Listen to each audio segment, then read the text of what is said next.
Alcohols are generally protected as silyl ethers. Let's say that you wanted to make this conversion where you wanted to convert this bromine into a primary alcohol. So, but here you can see that the hydroxy group is preserved. Okay, there is the reagents that you're going to add for these conversions should not touch the hydroxy group. So how are we going to do this? First is to protect the hydroxy group. Hydroxy groups are generally protected by converting them into silyl ethers. And the most commonly used reagent for this is tertiary butyl dimethyl silyl chloride. Now the reaction between an alcohol and the silyl chloride is going to be an SN2 reaction.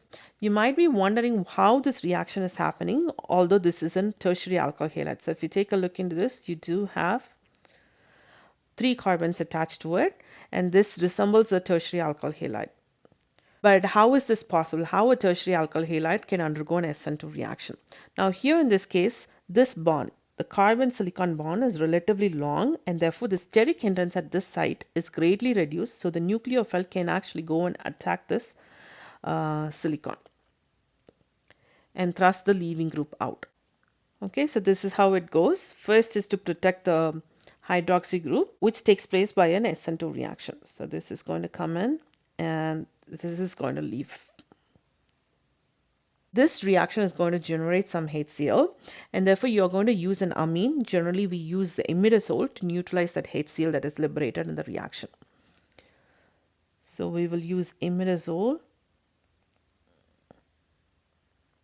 to capture the HCl that is generated. So this hydroxy group is converted into silyl ether.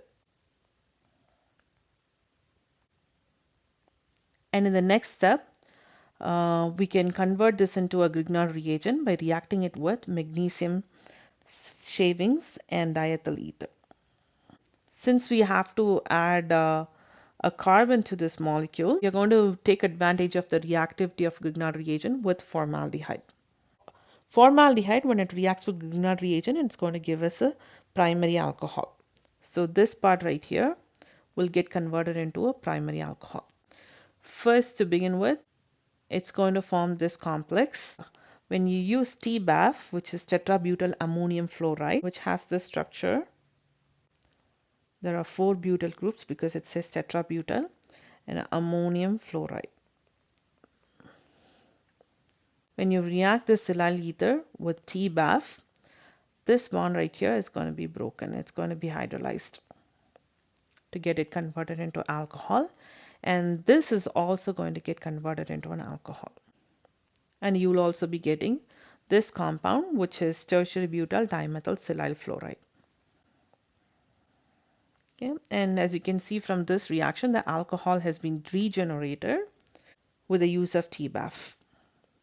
And at the same time, you have made the synthetic modification here where you have converted the bromine into a primary alcohol. So here, the first step, this step right here is protection.